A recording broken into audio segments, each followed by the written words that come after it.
چقدر بد نگاه کرد.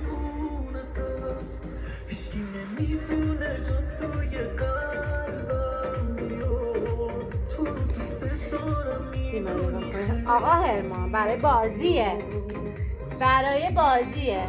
اگه نتونی بازی کنی ازت میگیرم ماما. میدونم.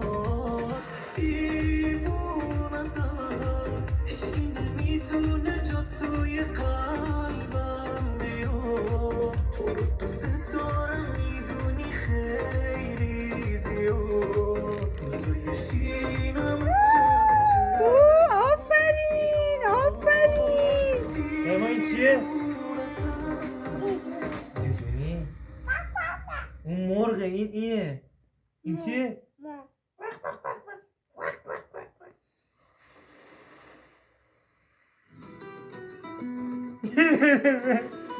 به نارنجی بیا.